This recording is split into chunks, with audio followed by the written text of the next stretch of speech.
नमस्कार, आप देख रहे हैं IBC 24 और मैं हूं आपके साथ विजय कुमार पंड्या। अफगानिस्तान, जी हां, इसी अफगानिस्तान पर तालिबान के कब्जे के साथ ही पूरी दुनिया अपने लोगों को वहां से निकालने में लगी है, जबकि वहां के लोग तालिबानी आतंक के डर से देश छोड़कर भागने की कोशिश कर रहे हैं। सड़कों से लेकर एयरपोर्ट तक अफरा तफरी का माहौल है। भागदौड़ और भगदड़ मच गई है कि आखिर कब यहां से निकला जाए। भारत सरकार ने भी अपने लोगों को वापस बुलाने के लिए सेना का जहाज भेजा है। साथ ही विदेश मंत्रालय ने कहा है कि वो स्थिति पर नजर बनाए हुए है और जो भारत आना चाहेगा उसे लाएंगे।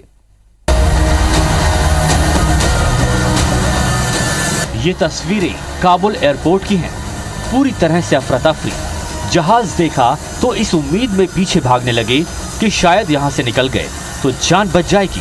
अमेरिकी सेना के जहाज पर चढ़ने की कोशिश करते लोग जान पर खेलकर किसी भी तरह से तालिबानी आतंक से दूर जाने की कोशिश में 3 लोगों की जान चली गई।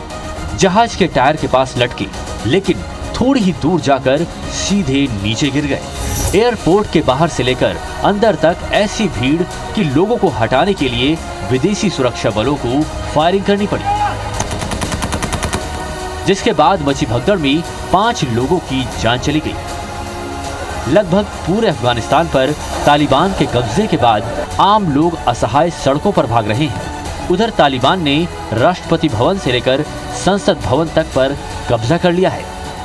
मुझे लगता है कि आने वाले दिनों में हमें वेट एंड वॉच पॉलिसी को ध्यान में रखना होगा और देखना होगा कि किस प्रकार इस जो समझौता हुआ है उसमें क्या लिखा है और क्यों इतनी जल्दी जो है अफगान गवर्नमेंट ने सरेंडर कर दिया है तालिबान को। Our family is in Bamiyan and Dhaka left in Kabul city. So they captured the Bamiyan city also like yesterday. So I don't have any connection with them. Since three days I didn't talk with them. Bharat ने अपने दूतावास के कर्मचारियों को सुरक्षित वापसी के लिए सेना के विशेष विमान C-17 ग्लोब मास्टर को काबुल भेजा। सरकार ने आश्वासन दिया है कि सभी भारतीय नागरिकों को सुरक्षित वापस लाया जाएगा। विदेश मंत्रालय और बाकी लोग जो इसके लिए चिंता कर रहे हैं वो पूरी व्यवस्था करेंगे। अमेरिका और ब्रिटेन के साथ ही दुनिया के सारे देशों ने अपने अपने लोगों की वहां से वापसी की कोशिशें तेज कर दी हैं। काबुल एयरपोर्ट को अपने कंट्रोल में रखने के लिए अमेरिका ने और सैनिक भेजने का फैसला किया है। उधर अफगानिस्तान के बड़े नेता इस्लामाबाद में बैठक कर रहे हैं। इस बीच तालिबान ने देश का नया नाम इस्लामिक एमिरेट ऑफ अफगानिस्तान करने का ऐलान कर दिया है। देश छोड़कर भागे अफगानिस्तान के राष्ट्रपति अशरफ गनी के तजाकिस्तान, ओमान के रास्ते अमेरिका जाने की खबरें आ रही हैं। रूस की एक न्यूज एजेंसी ने दावा किया है कि गनी अपने साथ भारी मात्रा में कैश लेकर गए हैं। पाकिस्तान भी खुलकर तालिबान के समर्थन में आ गया है। पाक पीएम इमरान खान ने तालिबान की तारीफ करते हुए कहा कि वो गुलामी की बेड़ियों को तोड़कर आगे बढ़ रहे हैं। हालांकि अफगानिस्तान में इस स्थिति के लिए पूरी दुनिया में अमेरिका की आलोचना हो रही है। Bureau report, IBC 24।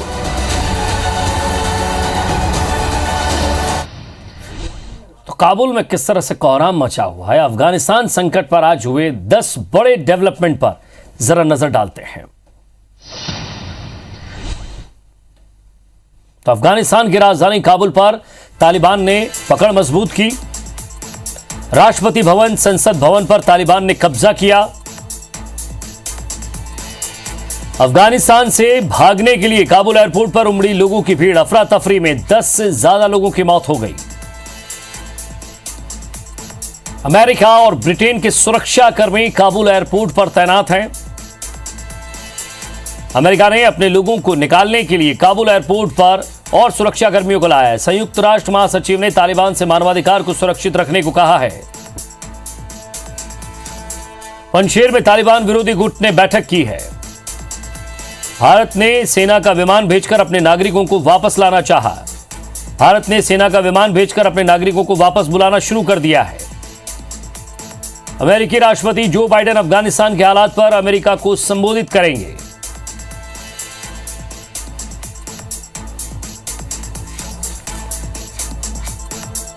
तो ये अफगानिस्तान में आज किस तरह से 10 बड़े डेवलपमेंट हुए, या ये कहें कि आज की वो 10 बड़ी बातें अफगानिस्तान में किस तरह से तख्ता पलट हो रहा है, किस तरह से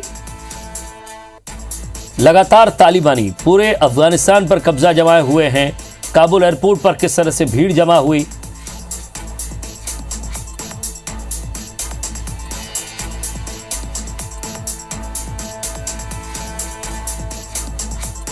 तो अमेरिका सहित सभी देशों ने अपने नागरिकों को निकालने की पूरी कोशिश वहां कर रहे हैं, साथ ही साथ अपने अपने वायुसेना के विमान को भेज रहे हैं। भारत ने भी वायुसेना का विमान भेजा है और भारतीय नागरिकों को, और साथ ही भारत ने यह कहा है कि जो भी आना चाहेगा उसे लेकर आएंगे।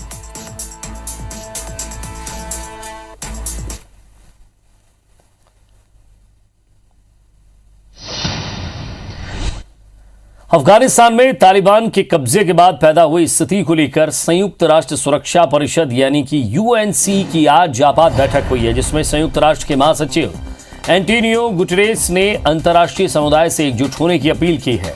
उन्होंने कहा कि अंतर्राष्ट्रीय समुदाय को यह सुनिश्चित करने के लिए एकजुट होना चाहिए कि अफगानिस्तान को फिर आतंकवादी संगठनों के लिए एक मंच या सुरक्षित पनाहगाह के रूप में इस्तेमाल न किया जाए।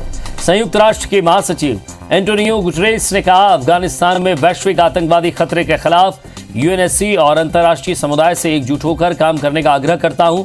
हमें पूरे देश से मानवाधिकारों का प्रतिबंधों की चौंकाने वाली रिपोर्ट मिल रही है। मैं विशेष रूप से अफगानिस्तान के महिलाओं और लड़कियों के लिए उनके खिलाफ बढ़ते मानवाधिकारों के उल्लंघन से चिंतित हूं, जिन्हें काले दिनों की वापसी से डर लग रहा है।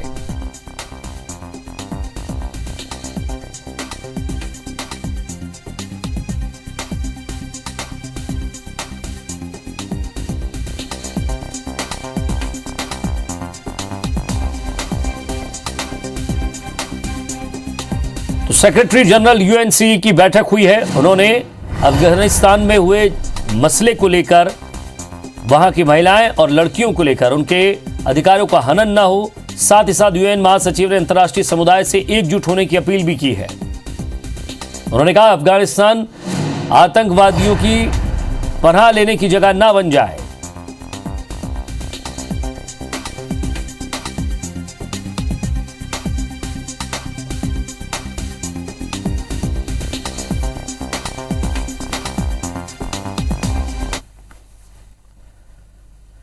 और पाकिस्तान के प्रधानमंत्री इमरान खान ने एक बार फिर साबित कर दिया है कि वे तालिबान के कितने बड़े समर्थक हैं। आज इस्लामाबाद में एक प्रोग्राम के दौरान इमरान खान ने कहा, तालिबान ने वास्तव में गुलामी की जंजीरों को तोड़ दिया है।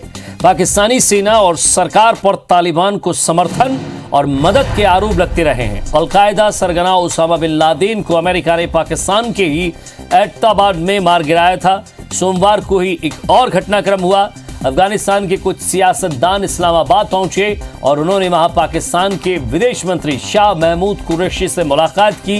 हालांकि यह साफ नहीं हुआ है कि इस डेलीगेशन में तालिबान के कुछ नेता थे या नहीं।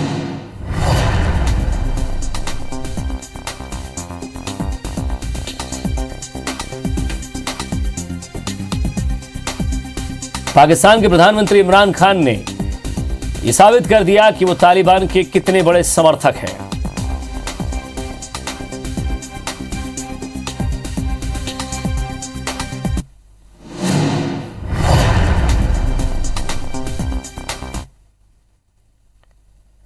और अफगानिस्तान पर अमेरिका को संबोधित करेंगे जो बाइडेन। जी हां, अमेरिकी राष्ट्रपति जो बाइडेन संबोधित करेंगे। भारतीय समयानुसार रात 1:15 पर वो इस बारे में अपना रुख रखेंगे। तो अमेरिकी सेना को अफगानिस्तान से वापस बुलाना और इसके बाद जिस तरह से पूरे विश्व में, दुनिया में जिस तरह की किरकिरी अमेरिका की हो रही है, उसको लेकर अब वो अपना वक्तव्य रखेंगे। आपको बता दें कि अमेरिका के कई इलाकों में बसे उन इस्लामिक लोगों ने भी अफगानिस्तान की स्थिति को लेकर अपनी राय प्रकट की है। अमेरिका को जिस तरह से सेना बुलाने के बाद किरकिरी झेलनी पड़ रही है, वहां भी लोग प्रदर्शन कर रहे हैं।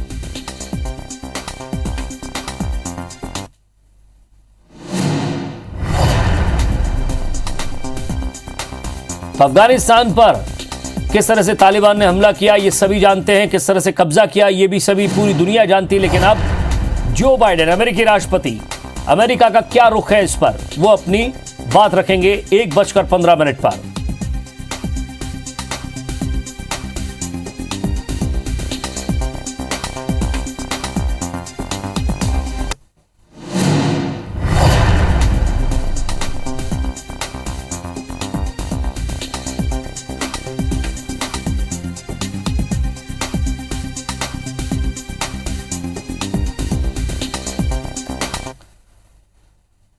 आइए अब जानते हैं कि आखिर ये तालिबान कौन है और इसका इतिहास क्या है।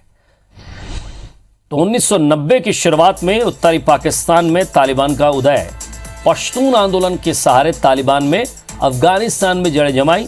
तालिबान आंदोलन की शुरुआत 1994 में दक्षिणी अफगानिस्तान में हुई।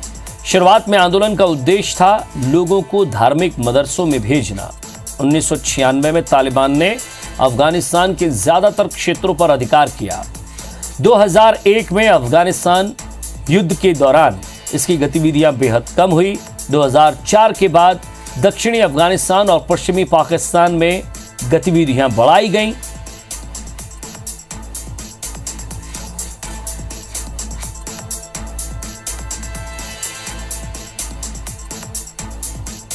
फरवरी 2009 में स्वात घाटी में पाकिस्तान सरकार के साथ समझौता किया।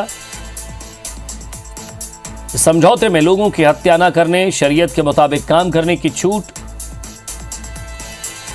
शरिया कानून के तहत महिलाओं पर कई तरह की कड़ी पाबंदियां लगाई। सजा देने के विभत्स तरीके के कारण अफगानी समाज और दुनिया भर में विरोध हुआ। 9/11 हमले के बाद अमेरिका और नाटो देशों की सेनाओं ने तालिबान के शासन से मुक्ति दिलाई। तालिबान से डील कर अमेरिका ने सेना को वापस बुलाने का फैसला किया।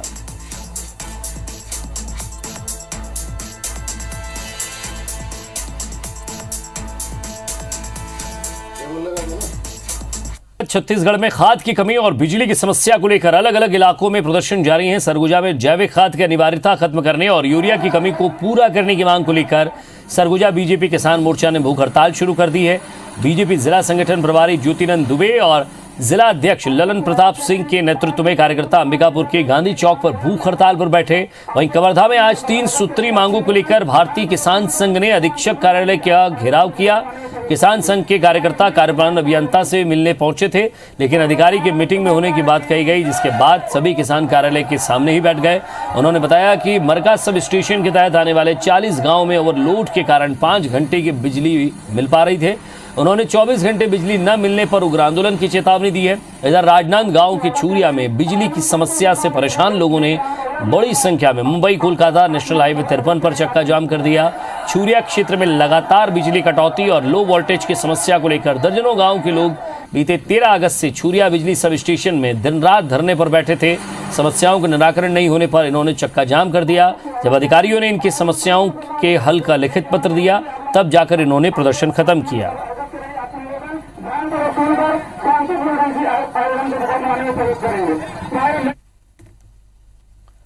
मनेंद्रगढ़ को जिला घोषित करने के बाद जिले में हर तरफ खुशी का माहौल था। कहीं गुलाल लगाकर जश्न मनाया जा रहा था तो कहीं पटाखे फोड़े जा रहे थे। लेकिन इस दौरान एक शख्स ऐसा भी था जिसने जिला बनने की घोषणा के बाद 21 साल बाद अपनी दाढ़ी कटवाई। दरअसल ये शख्स है आरटीआई एक्टिविस्ट रमाशंकर गुप्ता, जिन्होंने साल 2000 में ये संकल्प लिया था कि जब तक मनेंद्रगढ़ जिला नहीं बनेगा तब तक वो दाढ़ी नहीं कटवाएंगे। रमाशंकर गुप्ता जिला बनाओ संघर्ष समिति से भी जुड़े रहे और जिला बनाने की मांग को लेकर शुरू हुए आमरण अनशन पर भी थे।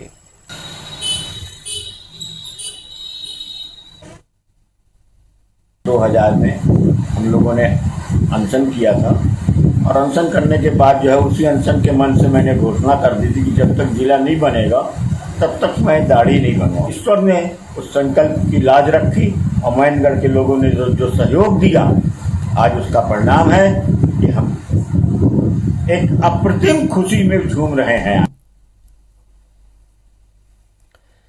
अंबिकापुर नगर निगम में जारी पीएम आवास योजना के आवंटन की सूची सवालों के घेरे में है। 15,000 आवेदनों में से 3,422 लोगों को पात्र मानते हुए आवास आवंटन के लिए चयनित किया गया है। लेकिन वेरिफिकेशन के लिए जब सूची वार्ड पार्षदों के पास भेजी गई तो उनमें से आधे लोग मिल ही नहीं रहे, जिसके बाद पूरे मामले में विपक्ष गड़बड़ी की आशंका जता रहा है।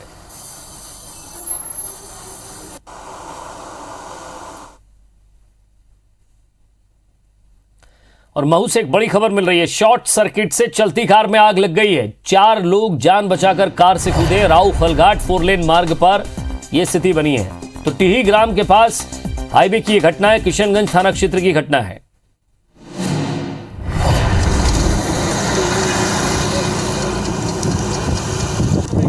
गाड़ी में अचानक शॉर्ट सर्किट हुआ और आग लग गई।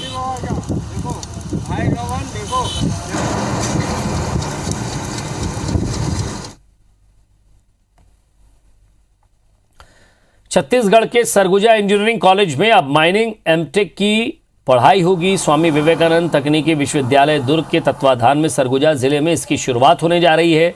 इससे आदिवासी अंचल के साथ प्रदेश के इंजीनियरिंग छात्रों को इसका लाभ मिलेगा। दरअसल छत्तीसगढ़ में माइनिंग के क्षेत्र में अडानी, SCCL जैसे संस्थान कार्य कर रहे हैं, मगर प्रदेश में माइनिंग में एमटेक की पढ़ाई की सुविधा नहीं होने से छात्रों को दूसरे प्रदेश जाना पड़ता था। यही कारण है कि छत्तीसगढ़ के छात्र माइनिंग में करियर से वंचित रह जाते थे। अब सरगुजा में इसकी पढ़ाई हो सकेगी। सरगुजा के लखनपुर इंजीनियरिंग कॉलेज में इसकी शुरुआत होने जा रही है। कॉलेज के प्राचार्य RN खरे ने जानकारी देते हुए बताया कि इससे सरगुजा संभाग के साथ साथ प्रदेश के सैकड़ों छात्र लाभान्वित होंगे।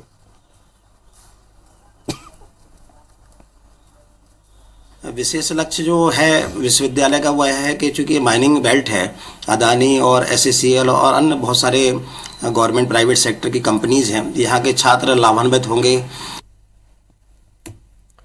रायगढ़ जिले में इंडस्ट्रियल पार्क की योजना की क्रियान्वयन पर सवाल उठ रहे हैं, जिसके तहत जमीन का चिन्हांकन करने के बाद प्लांटिंग तो कर दी गई, लेकिन अब प्रस्तावित इलाके में सड़क, बिजली, पानी जैसी मूलभूत सुविधाएं विकसित नहीं हो पाई हैं। आलम यह है कि इंडस्ट्रियल पार्क निर्माण की योजना मियाद से 1 साल से देरी हो रही है। दरअसल सरायपाली महापल्ली इलाके में 32 एकड़ जमीन का चयन भी किया गया था। योजना के तहत उद्यमियों को रियायत दरों में पार्क पर जमीन उपलब्ध कराकर 120 छोटे बड़े उद्योगों को बसाने की योजना थी।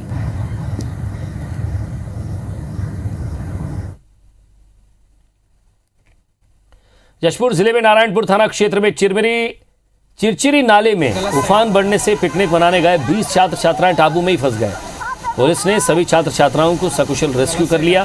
दरअसल पास के बांध में पिकनिक बनाने के दौरान चिरमिरी नाले में पानी नहीं था, लेकिन लगातार बारिश के बाद नाले का जलस्तर बढ़ गया, जिसके बाद पुलिस ने युवाओं की सहायता की, उनको बाहर सुरक्षित निकाला। गलत साइड आ रहा था।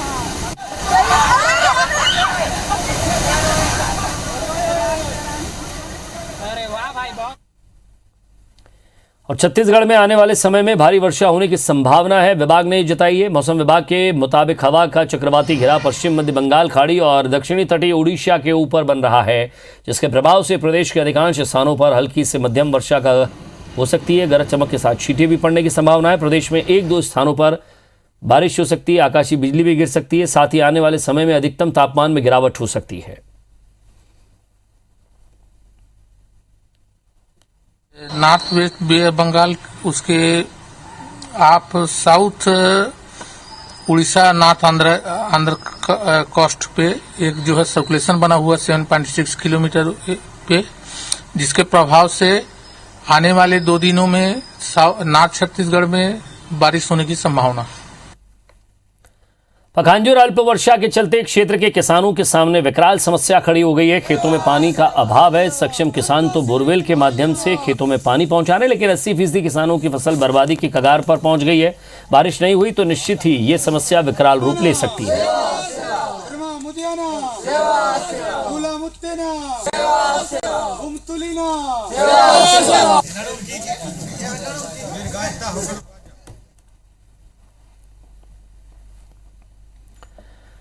और आज सावन के अंतिम सोमवार को शिवालयों में बोल बम के जयकारे लगे। छत्तीसगढ़ के बलरामपुर और गरियाबंद में शिव आराधना की 2 तस्वीरें देखने को मिली है। बलरामपुर में ओंकारेश्वर महादेव मंदिर में भक्त सुबह से ही पूजा अर्चना कर रहे हैं। भोले के भक्त लंबी लाइनों में बाबा का आशीर्वाद लेने पहुंचे और बारी बारी से सभी ने विधि विधान से पूजा पाठ किया।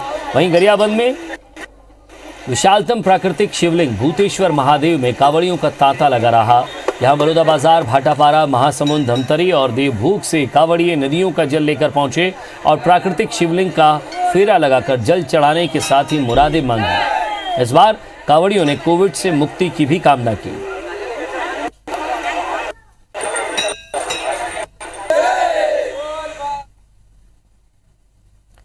और इसी के साथ फिलहाल इस बुलेटिन में इतना ही। नमस्कार।